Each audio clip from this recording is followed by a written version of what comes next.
Hello, my name is Everett Miller. I'm 29 years old. And if you ask me how I'm doing, I can only sigh and say, trying my best. My life feels like a sad country song you'd hear in a dimly lit bar on Broadway in Nashville, where I live. Nashville, the country music capital of the world, where melodies of heartbreak and unfulfilled dreams mingle with neon lights and the laughter of tourists. But for me, this city isn't about the glitz of the stage or big dreams. It's about long, exhausting workdays, late nights driving delivery under flickering streetlights, and worries weighing on my shoulders like a backpack full of stones. I live in a tiny rented apartment in East Nashville, where the walls are so thin I can hear my neighbors arguing about who forgot to take out the trash. The apartment is nothing special. A worn-out sofa, a tiny dining table, and a creaky bed that groans every time I lie down after a long day. But it's home, the place I return to every night, though sometimes I wonder what I'm even living for. I work 2 jobs to keep everything from falling apart. By day, I'm a customer service representative for Bramwell Utilities, a large utility company in the city. The job is like an endless battle, answering phone calls, listening to frustrated customers complain about their bills, weak water pressure, or broken streetlights, all while trying to keep my voice calm and professional. I sit in a small cubicle, headset clamped on, eyes glued to a computer screen, trying not to notice the clock crawling slower than a turtle. When my shift ends at 5 p.m., there's no rest. I rush to my car, open a delivery app, and become a delivery driver until late at night. Nashville's streets are so familiar I could navigate them with my eyes closed. But every trip, every package delivered is a reminder that I'm racing against myself, trying to keep my life from derailing. Why do I work myself to exhaustion? Because of family? No, not the family I dream of building with Claire, the wonderful woman I got engaged to last year. I'm talking about my parents and my younger brother Corey, who seem to think I'm an endless money tree.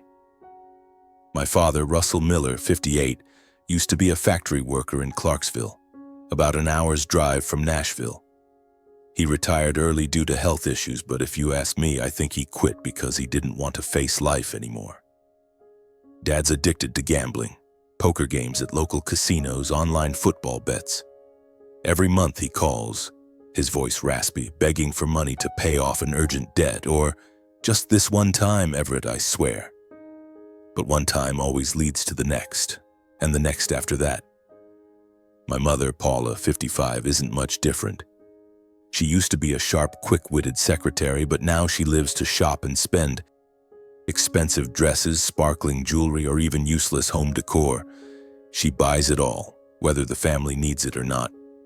Every time I send money home, I hope she'll use it to pay bills or buy groceries. But no. Last week she called to brag about a new designer handbag. Only $300, Everett, I got a great deal. I just sat there, gripping the phone, trying not to let my anger explode.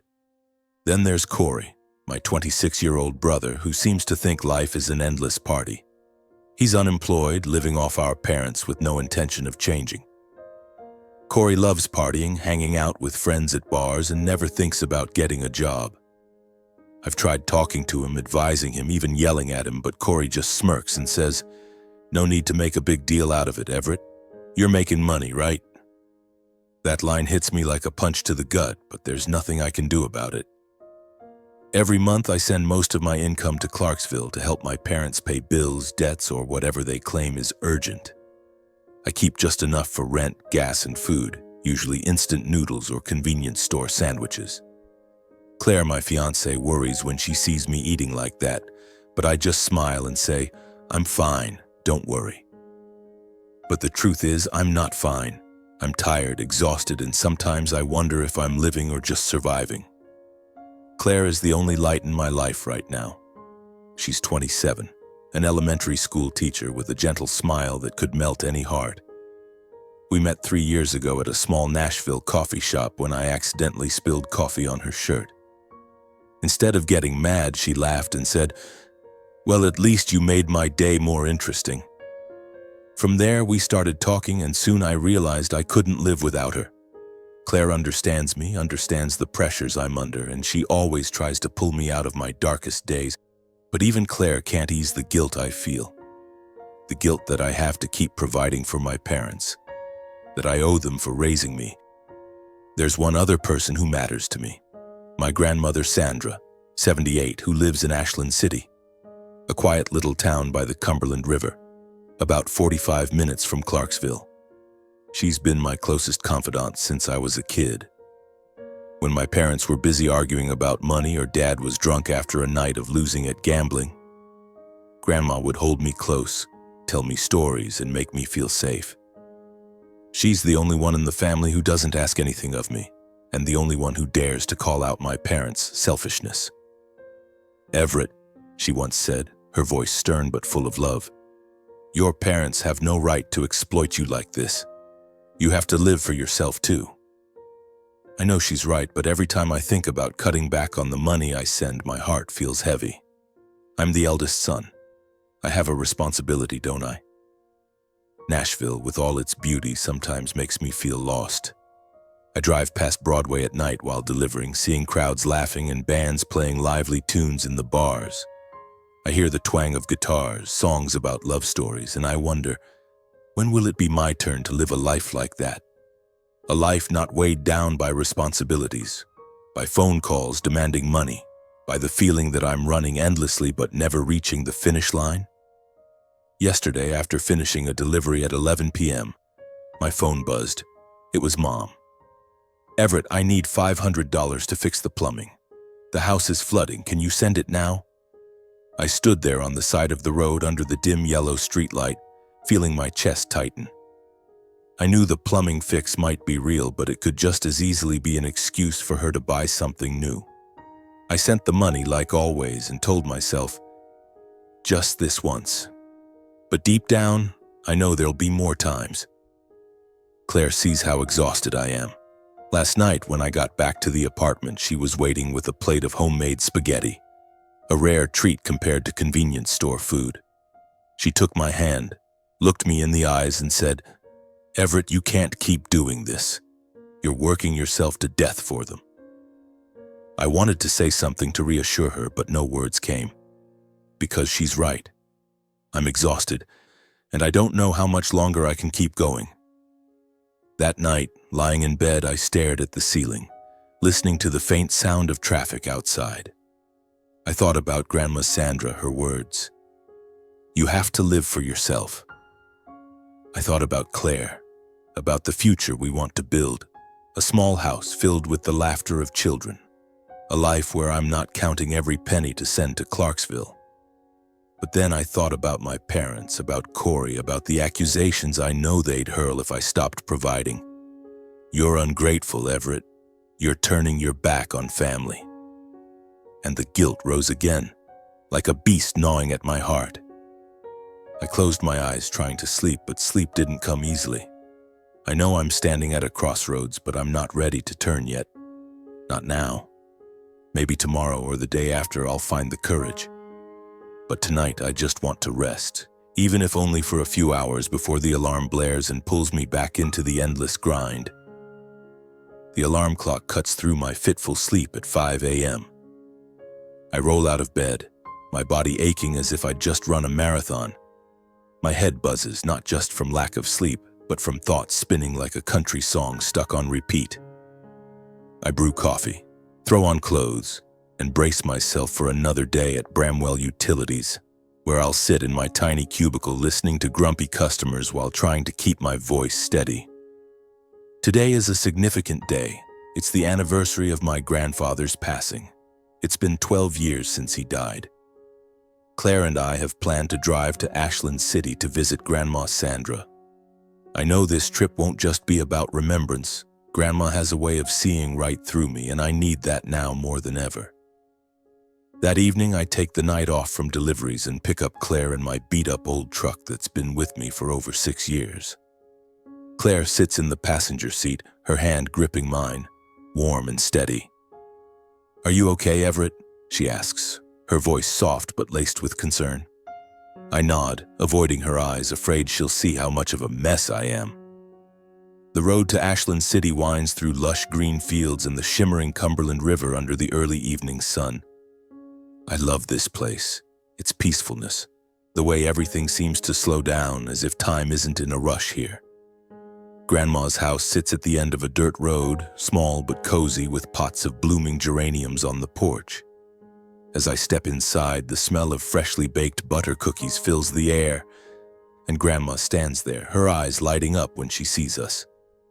"Everett, Claire," she calls, hugging us so tightly I feel my bones creak.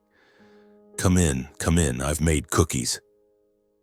We sit around the old wooden table in the kitchen, where I used to spend hours as a kid listening to Grandpa tell stories about his days working on the river. Today, the air feels heavier. Grandma sets a plate of cookies in front of us, but her eyes are locked on me as if she can see the weight of the world on my shoulders. "You look awful, Everett," she says bluntly, no sugarcoating.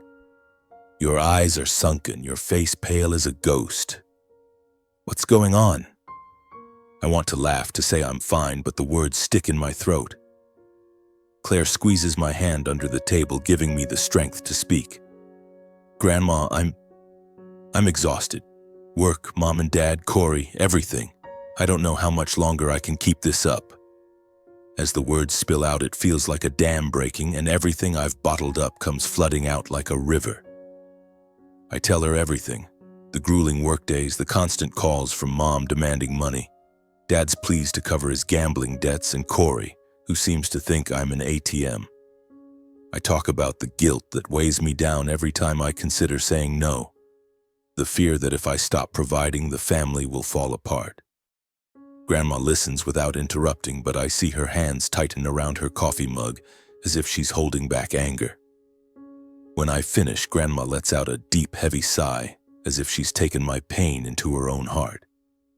"Everett," she says, her voice firm but gentle, "you don't owe your parents your entire life. They raised you, yes, but that was their responsibility when they chose to have you. You have the right to live for yourself, for Claire, for your future." She glances at Claire, then back at me. "Do you think your grandfather would want you to live like this, exhausted with no strength left for yourself?" Her words hit like a knife, not because they hurt, but because they cut straight to the truth I've been avoiding. I look down, fidgeting with a cookie on my plate, searching for a way to argue back. But then Claire speaks, her voice trembling but resolute. "Everett, I love you and I want us to build a family, but you can't do that if you let them drain you dry. Think about our family, Everett. Think about me, about our future." I look at Claire, see the tears glistening in her eyes, and my heart clenches. She's right. Grandma's right. But inside me a war rages. On one side is the guilt, the responsibility, the words my parents have drilled into me. "You're the eldest son, Everett. You have to take care of the family." On the other is the longing to live, to breathe, to build a life not crushed by unreasonable demands. We sit there for hours talking, eating cookies and drinking coffee. Grandma tells stories of how she and Grandpa struggled to raise my dad and his siblings, but they never demanded their children sacrifice their lives. "Family is about love, Everett, not control or exploitation," she says. "You have to set boundaries. If you don't, they'll never stop." When we leave Grandma's house, it's dark. Claire sits beside me in the truck, silent but still holding my hand. I drive through the familiar roads, but in my mind, Grandma's and Claire's words echo. I know what I have to do, but the thought of confronting my parents makes my heart pound. I don't want to be an ungrateful son, but I also don't want to keep living like a shadow. The next day, I sit down with Claire in our small apartment. She brings me a steaming cup of tea, sets it in front of me, and sits across from me, her eyes unwavering. "Everett, you need to decide," she says. "I'll be here no matter what you choose, but I want you to be happy." I take a deep breath, feeling like I'm standing at the edge of a cliff. "I'm going to talk to them," I say, my voice hoarse. "I'll send a fixed amount each month, enough for them to get by. No more." Claire smiles, but I see the worry in her eyes. She knows, as I do, that my parents won't take this lightly. but I've made my decision. That night, I call my dad. "Dad, Mom, we need to talk," I begin, trying to keep my voice calm. "From now on, I'm only sending $300 a month for your bills. I can't afford to send more. I need to take care of my life with Claire." The other end of the line goes silent, so long I think he's hung up. Then Dad's voice comes through, cold and sharp. "What are you saying? You're abandoning me and your mom? Who do you think you are, Everett? We raised you and now you dare turn your back on us?" Mom jumps in, her voice shrill. "You're ungrateful, Everett. You want us to starve? When we're gone, don't regret it." I can hear Corey in the background sneering. "Wow, big brother's getting stingy, making all that money but won't share with family." Every word they say is like a knife to my heart. I want to scream, to explain that I've done everything I can, that I have nothing left to give. But I just say, "I've made my decision. $300 a month. I can't afford more." Then I hang up, my hands trembling. Claire hugs me from behind, saying nothing, but her presence is enough to keep me from falling apart. In the days that follow, my parents and Corey don't call back. No texts, no calls, nothing. The silence is more terrifying than their accusations, making me wonder if I've done something wrong. If I really am an ungrateful son. Several times I reach for the phone, tempted to call Mom to see if she needs anything, to check if Dad's house needs repairs. But I tell myself to stay strong. Every time I look at Claire, every time I remember Grandma's words, I know I have to stand firm. This is a turning point, the first time I've chosen myself. But deep down, I know the story isn't over, and what lies ahead might be even harder. The weeks following my conversation with my parents, I wake up with a strange feeling, like an invisible cloud hanging over my head. I check my phone, a habit I can't break, but my inbox is empty. Not a single message from Dad, not a call from Mom, and Corey, as usual, has vanished as if I no longer exist in his world. The silence, instead of bringing relief, makes me uneasy. I'm used to the calls demanding money, the accusations, even the arguments. But this quiet? It feels like the calm before a storm. Claire notices my tension. Every morning she slides a plate of freshly baked bread, still warm and fragrant, toward me, her gentle smile paired with concerned eyes. "Are you okay, Everett?" she asks, her voice as soft as when she speaks to her third-grade students. I want to say I'm fine, that everything's okay, but the words stick in my throat.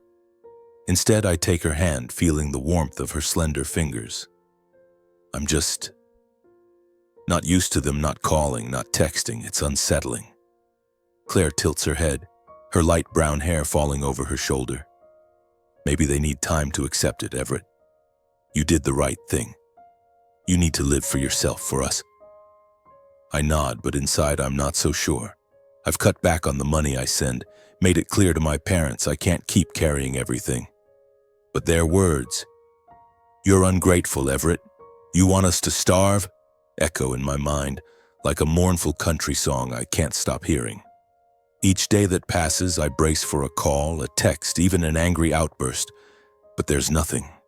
My phone is silent, eerily so.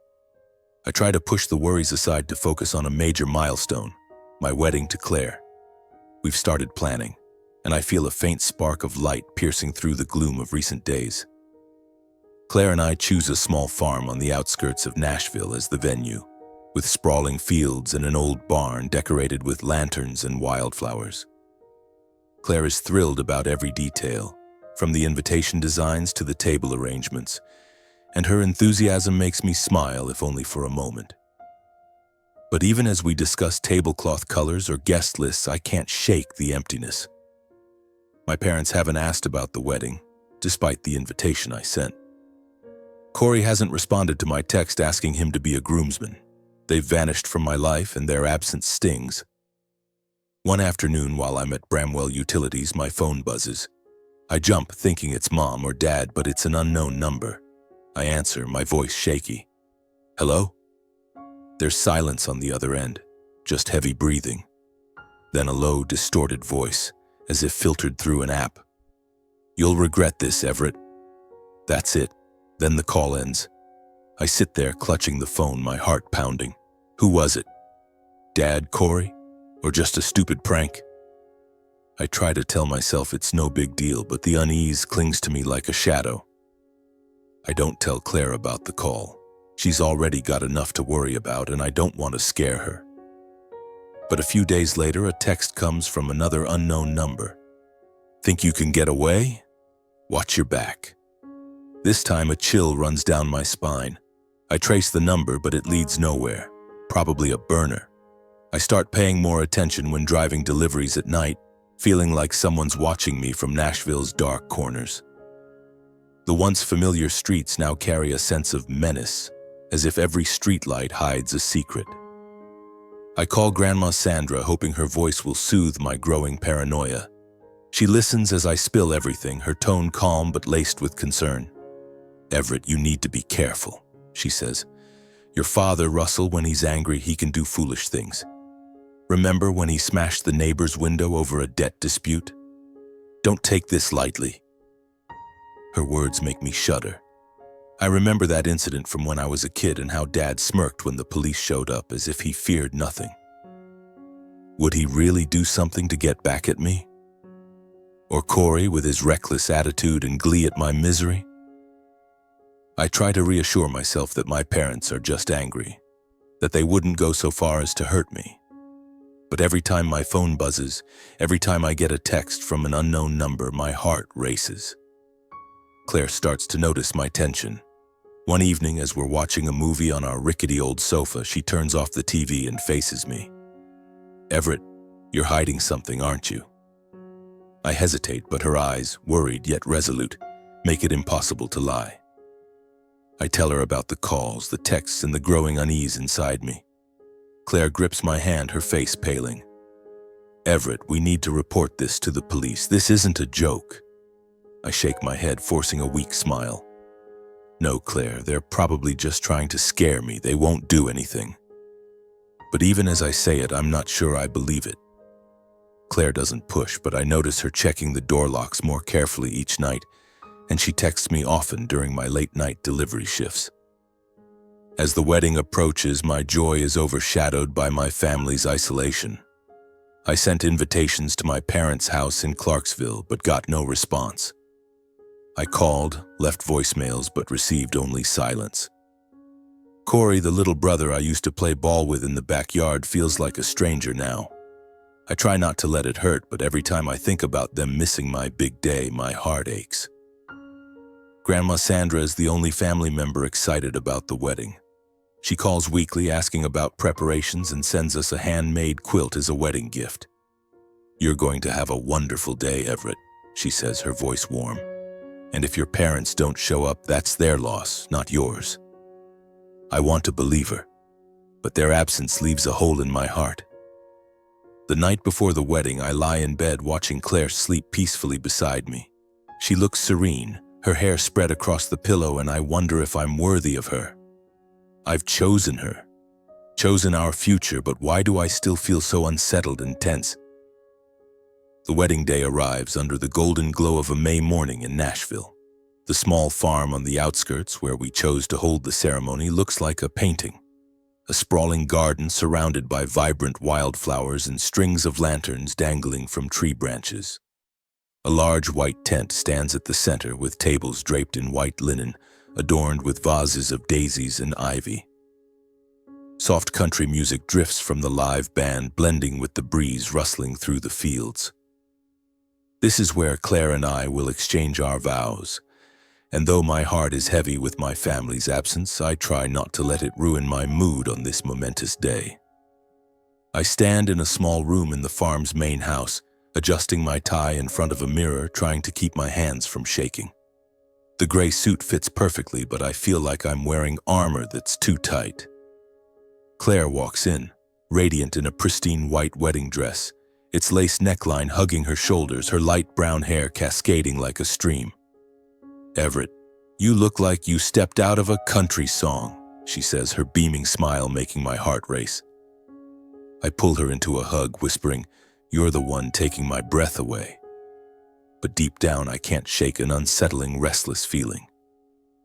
Grandma Sandra arrives early, elegant in a navy blue dress, her eyes lighting up when she sees me. She hugs me tightly, whispering, "Today is your day, Everett. Don't let anyone steal it."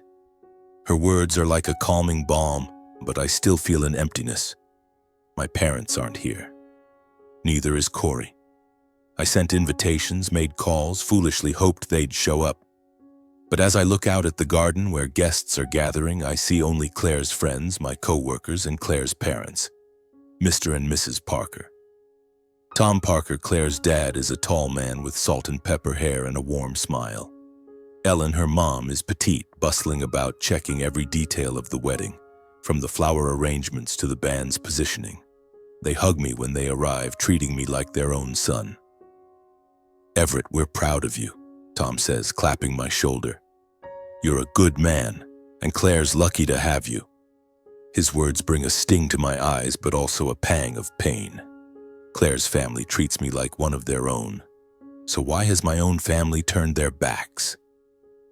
The ceremony begins under the radiant sunlight. Claire walks toward me holding a bouquet of wildflowers, her eyes sparkling like stars. As we exchange vows, the world narrows to just the two of us. "Everett," she says, her voice trembling, "I promise to stand by you no matter how hard life gets. You are my home." I hold her hand, fighting back tears. "Claire, I promise to give you the life you deserve, a future we'll build together." As we exchange rings, the crowd claps. Grandma Sandra wipes tears from the front row, and the Parkers beam. In that moment, I feel like I can conquer anything. The reception unfolds in the white tent, aglow with lanterns and filled with laughter. The band plays lively country tunes, guests dance, and Claire pulls me onto the dance floor, laughing as I clumsily follow her lead. Tom and Ellen join in, Tom belting out a Johnny Cash song, making everyone roar with laughter.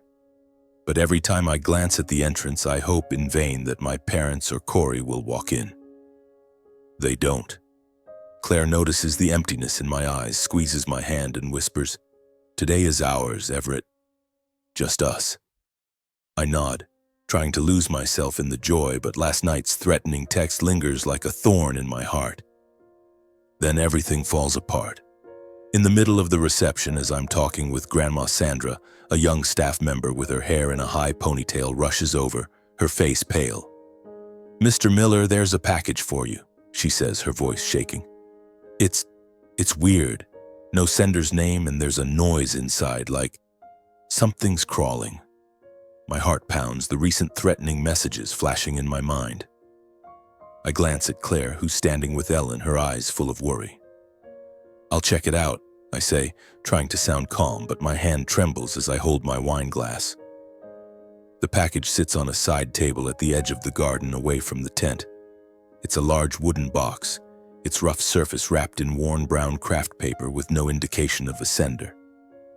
Small holes drilled into the lid make my hair stand on end, and from inside I hear a rustling. Not paper or objects clattering, but something alive, moving. Claire grips my arm, her voice breaking. "Everett, don't open it." "Call someone, please." Tom steps forward, his expression stern. "You sure about this, Everett?" "Let me get security to check it." But I shake my head, a strange stubbornness rising in me. I need to know. I need to face whatever's waiting. Curious guests start to gather, some leaving their tables to get closer. Grandma Sandra stands a few steps away, clutching her handkerchief, her eyes uneasy. I grab a knife from a table, its blade glinting under the lanterns. Claire holds my arm, her breathing rapid. "Everett, please be careful." I take a deep breath, my heart pounding like a drum, and slowly lift the lid. Time seems to freeze. Then a black wave surges from the box. Dozens of giant tarantulas, their hairy bodies and long legs scrambling like a living nightmare. They spill out like a flood, crawling over the table onto the grass, up Claire's wedding dress, onto Tom's shoes. Screams pierce the garden, sharp as shattering glass. A young woman trips while running, her dress catching on a chair, pulling a table crashing down. Wine glasses shatter, red wine spilling like blood on the grass. A child wails, their mother clutching them tightly as she runs into the tent. "Spiders! Spiders!" Someone screams, voice frantic. The tarantulas scatter everywhere. One crawls up Ellen's arm, making her shriek and fling her pearl bracelet to the ground. Claire grips my hand, her nails digging into my skin, her face ashen. "Everett!" she cries, her voice lost in the chaos. I pull her back, brushing a spider off her dress, my heart racing like it might explode. "Don't be scared, Claire, I'm here," I say, trying to stay calm, but I'm shaking too. Guests scatter in panic. Grandma Sandra stands frozen, hand clutching her chest, her eyes blazing with anger. "Everett, this is your father. I know he did this. Only he's twisted enough." Her words hit like a knife, confirming what I'd suspected. Dad, Corey. They wanted to ruin this day, to hurt me. I tell the staff member, "Call the police, call animal control now." Claire clings to me, trembling, her wedding dress stained with grass and dirt. Tom uses a long stick from a table to push the spiders away. "Everyone stay calm," he shouts, his voice booming, but no one listens. The wedding has become a nightmare, filled with screams, running, and the sound of breaking glass. The police and animal control arrive after 10 agonizing minutes. They wear protective gear, carrying metal cages, capturing the spiders with astonishing calm. The tarantulas are locked away, their legs twitching in the cages, sending shivers down my spine. A police officer, a woman with her hair tied back tightly, takes my statement. "Do you have any suspicions about who's behind this?" she asks, her eyes sharp. I glance at Claire, at Grandma, then shake my head. "I don't have proof," I say, though in my heart I know. Dad, Corey, the anonymous texts, the threats, it all points to them. The reception slowly regains order, but the joy has been stolen. Guests sit back down, whispering to each other, their eyes filled with pity as they look at Claire and me. Claire tries to smile, tries to pull me onto the dance floor, but I see her tremble whenever someone mentions the spiders. I hold her, whispering, "I'm sorry, Claire.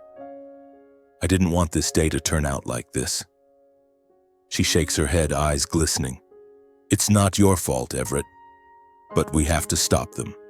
They can't keep hurting us." That night, after the guests leave, I sit with Claire, Grandma Sandra, and the Parkers in the farm's main house. Grandma holds my hand, her voice trembling with anger. "Everett, this isn't family, this is revenge. You have to confront them." Tom nods, clapping my shoulder. "You're not alone, Everett. We're your family." Claire hugs me, whispering, "We'll get through this, Everett. Together." I nod, but inside anger burns. I know I have to face my parents, face Corey. I know this story isn't over. But in that moment, I just want to hold Claire, to cling to the last scraps of happiness from our wedding day, before stepping into the next battle. The early morning sunlight filters softly through the window of our small East Nashville apartment, making dust particles sparkle like tiny flecks of light in the air. Claire is still asleep, her breathing steady, her face peaceful, as if the nightmare of our wedding day was just a fleeting dream. But for me, the images of tarantulas crawling across the reception tables, the guests' screams, and Claire's panicked eyes are etched into my mind, sharp as a blade. I sit at the kitchen table, a cold cup of coffee in my hand, anger rising like an unquenchable fire. I need answers. I need to confront them. Claire wakes up, her hair tousled, and looks at me with worried eyes. "What are you going to do, Everett?" she asks, her voice gentle but resolute. I take a deep breath, trying to keep my voice steady. "I have to go to Clarksville, Claire. I need to talk to my parents, to Corey. I need to know if they were really behind this." Claire grips my hand, her nails lightly digging into my skin. "I want to come with you. I don't want you to face them alone." Grandma Sandra called this morning too, her voice stern over the phone. "Everett, let me go with you. They need to know you're not alone." But I shake my head at both of them, if only in my mind. This is my battle. I need to handle it myself. The drive to Clarksville feels longer than usual, or maybe it's just my perception. The fields stretching along the road, the weathered billboards advertising local diners, and the Cumberland River glinting in the sunlight. All so familiar, Yet today they feel alien, as if I'm entering enemy territory. My parents' house on the outskirts of Clarksville comes into view, a single-story brick home with a cluttered front yard, overgrown grass, and a rusted old truck abandoned in the driveway. I park, my heart pounding, and take a deep breath before stepping out. I knock on the door, the sound echoing in the still air. No one answers. I knock harder, anger and unease swirling in my chest.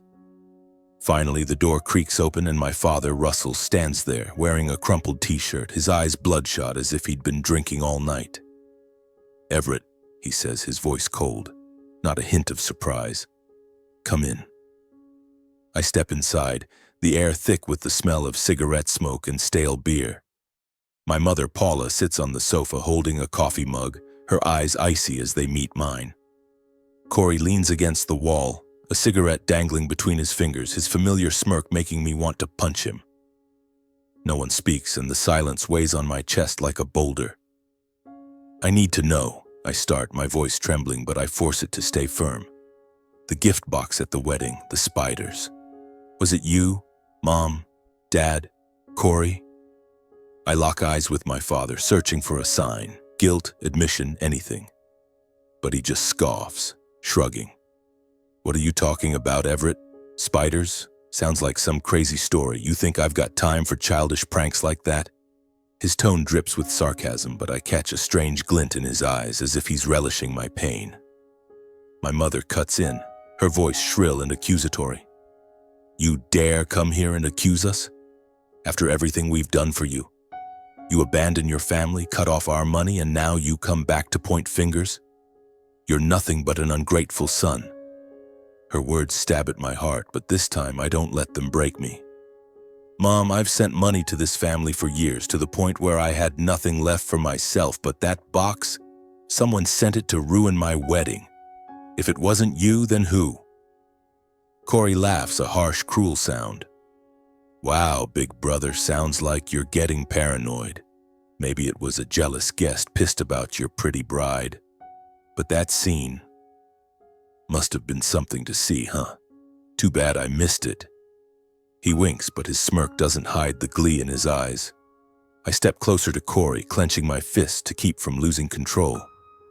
"If I find out it was you, Corey, I swear, you won't get away with it." My father stands, looming toward me, tall and intimidating. "You dare come here and threaten your brother? Who do you think you are, Everett? You think you can cut me off, abandon your family, and then strut in here acting superior? If you don't go back to providing like before, I swear things will get worse." His words hit like a punch, confirming my worst suspicions. Not a direct confession, but enough for me to know. They're involved. They want me to hurt, to pay for daring to set boundaries. I stand there looking at my father, mother, and Corey, three people who once meant the world to me, now strangers. My heart aches, not from anger, but from a deep sadness. I had hoped even just a little that they'd apologize, that they'd say they had nothing to do with it. Instead, I see only hostility, selfishness, and spite. "I'm done," I say, my voice eerily calm. "I've tried my best, but I can't do this anymore. If you and Corey want to keep seeking revenge, go ahead, but I won't let you destroy my life anymore." I turn and walk out, leaving behind my mother's voice. "You'll regret this, Everett," and Corey's mocking chuckle. As I get in the car, my hands shake so badly I can barely fit the key in the ignition. I drive away, not looking back, but inside I know this is the last time I'll step foot in that house. I confronted them, but instead of relief, I feel an emptiness. Not freedom, but the pain of losing my family. The drive back from Clarksville leaves me with an emptiness, as if my heart is a guitar with broken strings, unable to produce a single note. My father Russell's words echo in my mind, his cold, mocking tone threatening that things will get worse if I don't keep sending money. My mother Paula's accusations of my ungratefulness sting like salt in a wound, and Corey's sneering laugh feels like a slap across my face. I grip the steering wheel until my knuckles turn white, trying to focus on the road. but all I can see is the image of hairy tarantulas spilling out of that cursed box on our wedding day, turning our happiest moment into a nightmare. I know it was them. I have no proof, but I know. And that truth burns inside me like a fire, mingling with anger and a grief that won't fade. Back at our small East Nashville apartment, Claire is my only anchor. She pulls me to the sofa, her warm hands clasping my cold ones, and listens as I pour out every detail of the confrontation. I tell her how Dad scoffed as if I were a joke, how Mom screamed that I'm an ungrateful son, and how Corey's cruel smile reveled in my pain. Claire doesn't interrupt, just holds my hand tighter, her eyes full of love but also worry. When I finish, she pulls me into a hug, letting me rest my head on her shoulder. And in that moment, I feel like I can breathe again, if only a little. "Everett," she whispers, her voice trembling, "you can't let them keep hurting us. The spiders, the threats, that's not family, that's revenge." I nod, but inside I'm still wrestling with guilt. I've turned my back on my parents, my brother, who were once my entire world. But Claire's right. This isn't family. This is control, exploitation, and now cruelty. My phone buzzes and I flinch, thinking it's another threatening call. But it's Grandma Sandra. "Everett," her voice is firm yet loving over the phone. "You did the right thing confronting them. But you can't let them continue. You have to protect yourself, protect Claire. They don't deserve your love." Her words are like a breeze, clearing some of the fog of guilt in my heart. Grandma has always understood me best, and she knows how far my parents, especially Dad, can go when angry. I sit at the kitchen table as Claire brews me a cup of hot tea, the faint minty scent easing my tension. "I need to do something, Claire," I say, my voice hoarse. "I can't live in fear of what they'll do next. The anonymous texts, the spider box, I know it's them even if they won't admit it. I can't let them destroy our lives." Claire nods, her eyes resolute. "We'll face this together, Everett. But you need to cut them off completely. No calls, no texts, no contact. And we need to protect ourselves in case they..." She trails off, not wanting to voice what we're both thinking. Retaliation. I know she's right, but the thought of completely cutting off my parents and Corey makes my heart ache. They're my family despite their unforgivable actions. I remember my childhood, Mom singing me to sleep, Dad teaching me to throw a baseball, Corey and me running around the backyard laughing carelessly. Those memories are like sharp shards now, cutting into me whenever I think of them. But then I look at Claire, at the wedding ring glinting on her finger, and I remember our vows, a future together, a life free from unreasonable demands. The next day I call Grandma Sandra again. I need her advice, her strength to cross this final line. We talk for hours and she tells me about the days she and Grandpa struggled to raise my dad and his siblings. "I never asked my children to sacrifice their lives, Everett," she says. "Family isn't an excuse to let yourself be destroyed. You've done enough. Now live for yourself." Her words are like a flame, illuminating the path I need to take. I sit down with Claire, and we make a plan. First, I block my parents' and Corey's phone numbers, delete them from my contacts, and block their social media accounts. Each time I hit block, it feels like I'm erasing a part of myself, but I know it's necessary. Next, we start looking for a new place to live. Our current apartment in East Nashville is known to my parents, and after what's happened, I don't want them to have any chance of finding us. We find a small house on the outskirts, far from the city, with a little garden and a white picket fence. A place where I hope we can start fresh, unhaunted by the past. Finally, I contact a lawyer recommended by Tom, Claire's dad. He's an old family friend of the Parkers, specializing in family law. I meet him in a small downtown Nashville office where the smell of coffee and old papers lingers. "Everett," he says, his voice deep and steady, "we can file a restraining order to ensure your parents and brother don't harass you anymore. But you'll need to provide every detail, the anonymous texts, the spider incident, any evidence you have." I nod, though I know my evidence is just gut feelings and vague threats. But I agree because I need to do everything I can to protect Claire, to protect our new life. When I return home, Claire is packing boxes, preparing for the move. She looks up smiling, and I see a spark of hope in her eyes. "We're going to be okay, right, Everett?" she asks. I pull her into my arms, kissing her forehead. "We'll be okay, Claire, I promise." But as I say it, a sliver of unease lingers. I know my parents and Corey won't let go easily. I know they might find ways to retaliate, but this time I won't let them win. That night I lie in bed, Claire sleeping soundly beside me, her breathing steady.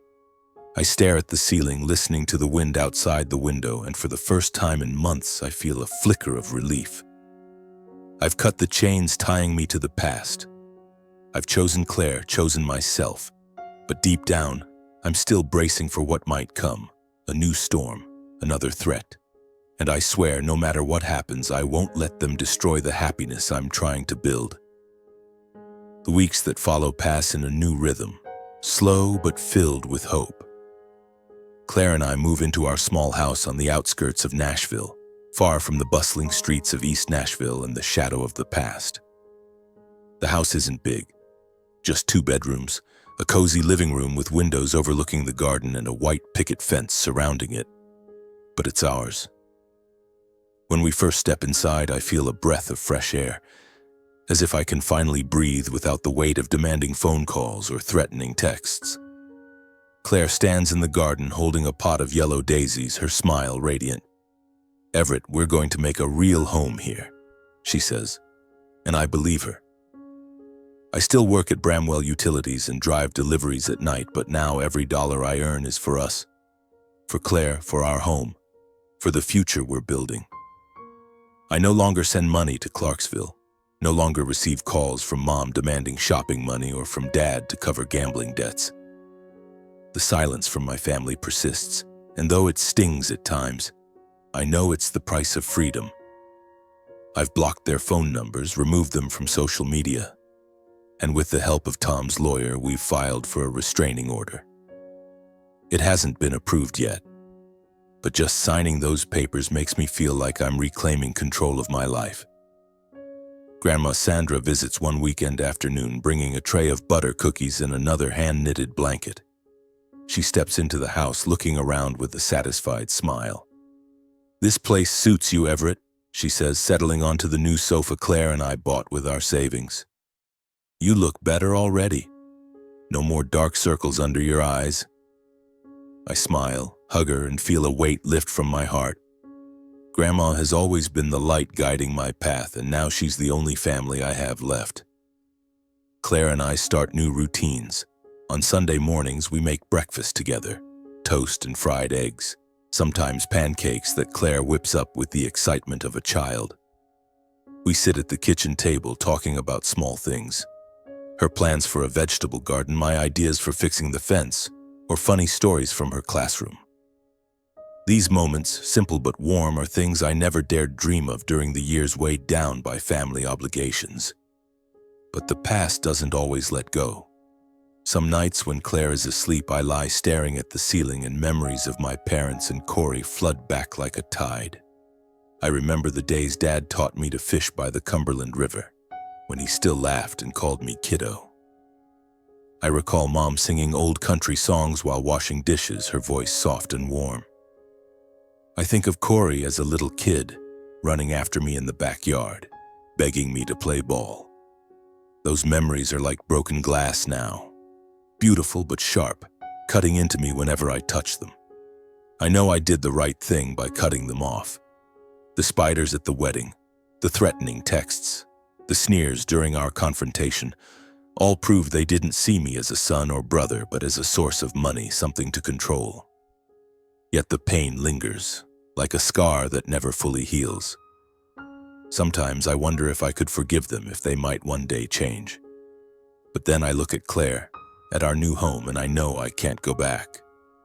One evening, as we sit on the porch watching the sunset paint the distant fields golden, Claire takes my hand. "What are you thinking, Everett?" she asks, her voice soft as the breeze. I look at her, seeing the light reflected in her brown eyes, and I smile. I'm thinking I made the right choice, Claire. Choosing you, choosing us. This future, it's worth more than anything. She leans her head on my shoulder, and we sit in silence, letting the crickets and the wind tell their own stories. A few months later, the restraining order is approved. The lawyer calls, his voice calm but firm. Everett, your parents and brother have been notified. They're not allowed to contact or come near you and Claire. If they violate the order, the police will step in. I thank him, but as I hang up, I don't feel triumphant. I feel an ending. Not overwhelming joy, but a quiet peace, like the calm after a storm. We continue our new life. Claire starts her vegetable garden and I help her dig, though I'm so clumsy I break a shovel. We laugh, argue over whether to plant tomatoes or zucchini, and I realize these moments, small, ordinary, are what I've always longed for. I still work hard, but now every dollar I earn brings satisfaction. Because it's for us, not for paying off unreasonable demands. Grandma Sandra occasionally sends handwritten cards with loving messages. "You're my pride, Everett," she writes in one. "Live well and don't look back." I keep those cards in a small wooden box on the shelf, a reminder that I still have family, not by blood but by choice. People who love me unconditionally. Some days I still think about my parents and Corey. I wonder what they're doing, if they regret anything, if they'll ever realize what they've lost. But I no longer let those thoughts drag me down. I've learned that family isn't an excuse to accept exploitation or hurt. Family is about love, support, and growing together, not control or revenge. And sometimes, to find true happiness, you have to find the courage to cut ties with toxic relationships, no matter who they are. One evening, as Claire and I stand in the garden watching the yellow daisies bloom under the moonlight, I take her hand. "I made the right choice, Claire," I say, my voice steadier than ever. "Our future is worth more than anything." She smiles, resting her head on my chest. And in that moment, I know that no matter how painful the past was, I've found my path. A path to a new life, where I'm no longer an ATM, but a husband, a man with a real family to love and protect. Reflecting on the journey I've been through, I realize that life isn't a sad country song, where you're forever trapped in the low notes of pain and obligation. I once believed that family was everything, that I had to sacrifice it all, my health, my happiness, my future, to provide for my parents and Corey, to uphold the label of a dutiful son. But those years, filled with relentless calls for money, mocking words, and the horrific spider box at our wedding, taught me a costly lesson. Family isn't a chain that binds you to exploitation or control.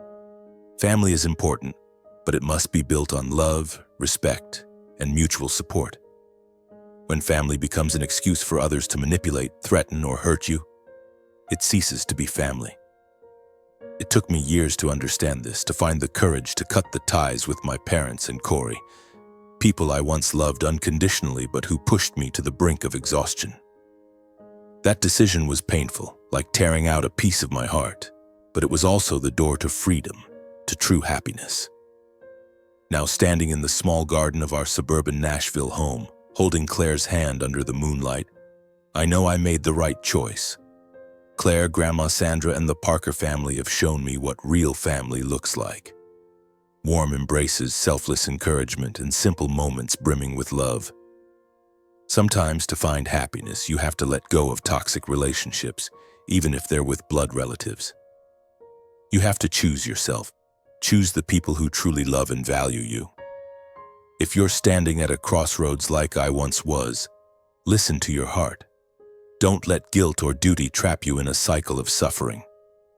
Cutting ties isn't selfishness, it's liberation, for you and for the future you deserve.